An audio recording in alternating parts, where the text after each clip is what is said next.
Challenges ہیں جو کانٹے کی طرح پوری قوم کو چبھ رہے ہیں، میں اس کا ذکر کرنا اس لیے ضروری سمجھتا ہوں کہ ہمیں پہلے اس بات کا ادراک ہو جائے کہ چیلنجز ہے کیا، مشکلات ہے کیا۔ جناب اسپیکر، میں اس معزز ایوان کی خدمت میں یہ عرض کرنا چاہتا ہوں کہ اس بجٹ کے اس دورانیے میں جو کل محصولات کا اندازہ ہے وہ 12,300 ارب روپے صوبوں کو NFC ایوارڈ کی تحت تقسیم کے بعد صرف 7,300 ارب بچتے ہیں۔ صوبوں کی حصے کی تقسیم کے بعد،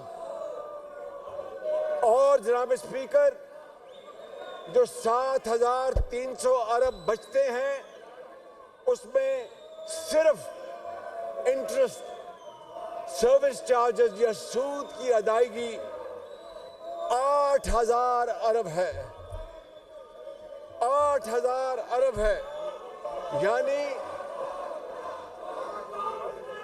700 ارب روپے کا ڈے ون سے ڈیفیسٹ خسارہ۔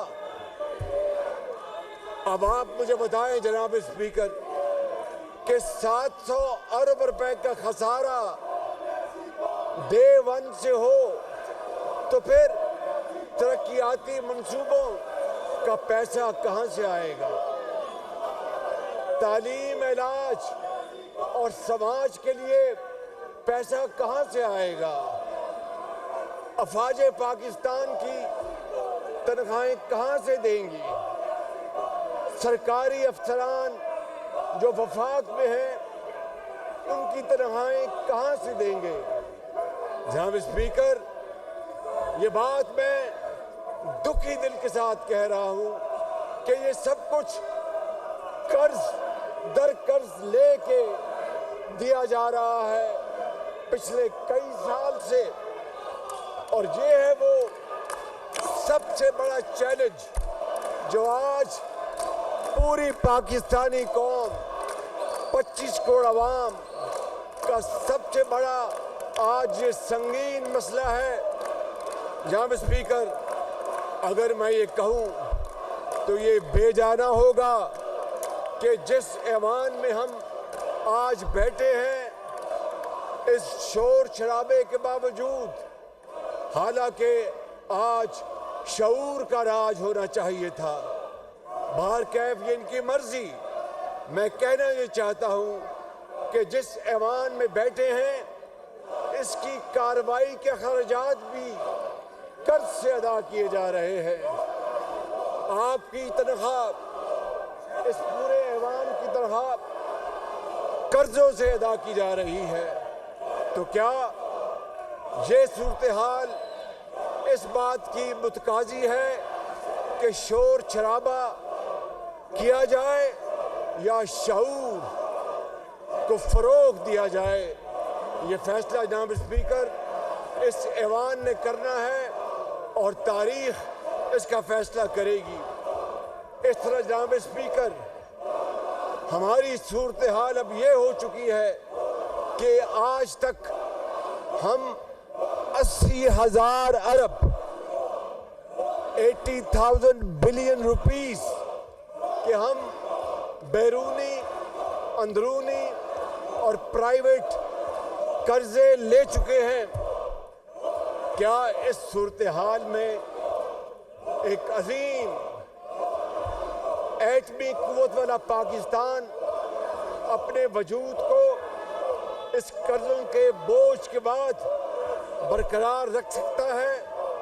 ضرور رکھے گا کہ اگر ہم نے مل کر فیصلہ کر لیا کہ ہمیں اب ڈیپ سرجری کرنی ہے، ہمیں نظام میں انقلابی تبدیلیاں لانی ہیں، ہم نے مختلف شعبوں میں بنیادی ریفارمز لانی ہے، اور مجھے اس میں کوئی شک نہیں کہ جناب محمد نواز شریف اور جناب پریزیڈنٹ آصف زرداری اور جناب بلاول زرداری بھٹو صاحب اور میرے باقی پارٹی کے زعماء اس بات پر مکمل اتفاق کریں گے کہ یا تو ہم قرضوں کی زندگی سے جان چھڑا لیں، یا پھر خدا نہ خواستہ جس طرح محکوم قومیں ہوتی ہیں سر جھکا کے ہم اپنے آپ کو چلائیں۔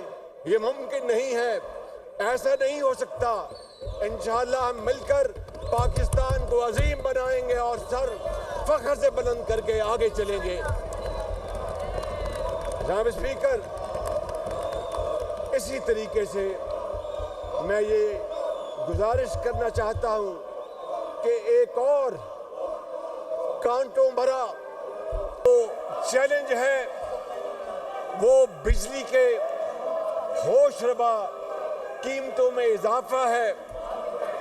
آپ جانتے ہیں کہ گردشی قرضہ اس وقت بجلی کا 2300 ارب پہنچ چکا ہے، 2300 ارب،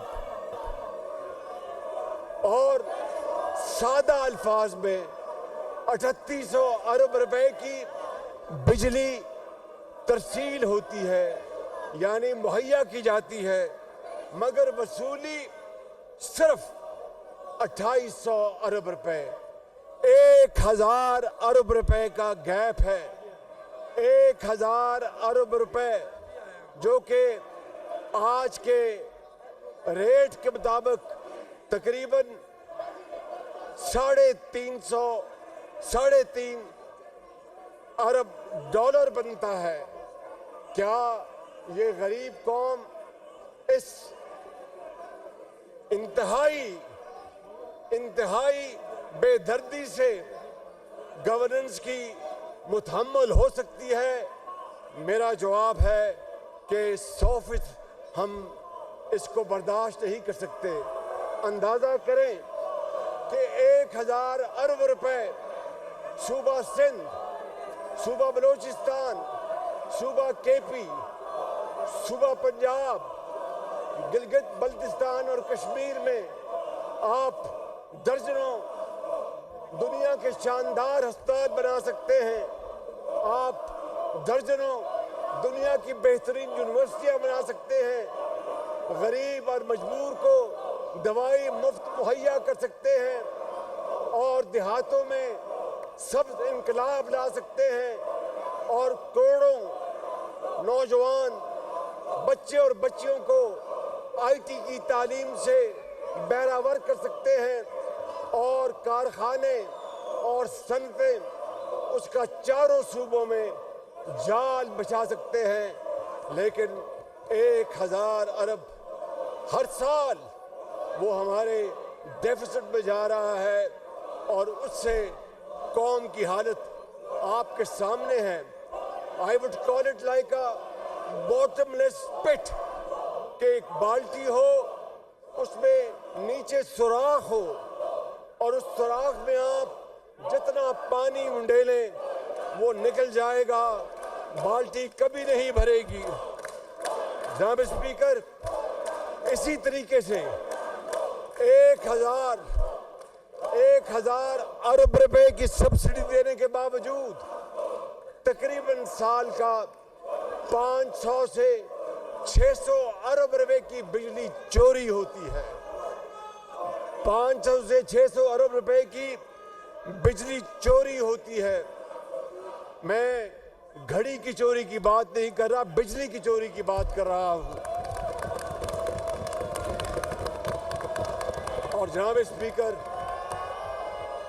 اسی طریقے سے گیس کا گردشی قرضہ وہ 2900 ارب روپے پہ پہنچ گیا ہے، 2900 ارب روپے پہ، اور اس کی وجہ مہنگی LNG اور گیس چوری اور گیس کی ڈسٹریبیوشن کا نظام، تفصیل میں نہیں جا رہا۔ اور پھر جناب اسپیکر، شومیِ قسمت دیکھیں، شومیہ قسمت دیکھیں کہ 600 ارب روپے جو ہمارے قومی ادارے ہیں، جو اسٹیٹ اونڈ انٹرپرائزز ہیں، وہاں پر تقریباً 600 ارب روپے کا سال کا وہاں پر خسارہ ہے۔ کیا یہ قوم، غریب قوم، یہ برداشت کر سکتی ہے؟ کیا ان نقصانات اور خساروں کے بعد ہم بطور قوم معاشی طور پر زندہ رہ سکتے ہیں؟ اور تورا یہ ہے کہ پی آئی اے کا پاکستان انٹرنیشنل ایئر لائنز جو 60 اور 70 کی دہائی میں اس کے بارے میں مشہور تھا، great people to fly with, آج جو اس کا حشر ہو چکا ہے۔ ایک پچھلی حکومت کے ایک صاحب نے پی آئی کے بارے میں جو زہر اگلا، اس نے پوری دنیا میں پی آئی کو بین کر دیا۔ اس سے بڑا قومی جرم کوئی اور ہو نہیں سکتا۔ تو پی آئی کا جو آج قرضے کا جو حجم ہے وہ 800 ارب روپے ہو چکا ہے۔ اب بتائیے کہ جناب اسپیکر، ان دل خراش واقعات اور ہوش ربا نقصانات کے بعد آپ یہ کہیں کہ یہاں پر ترقیاتی اور عوامی بہبود کے لیے ایک نئی اینٹ لگے، تو میں سمجھتا ہوں کہ یہ پھر ایک دیوانے کا خواب ہے۔ لیکن اس کا حل موجود ہے، اس کی طرف میں جناب اسپیکر ابھی آپ کی خدمت میں عرض کروں گا کہ بجلی چوری اور ٹیکس چوری قوم کا زندگی اور موت کا مسئلہ ہے، اور میں اپنے قائد اور اپنے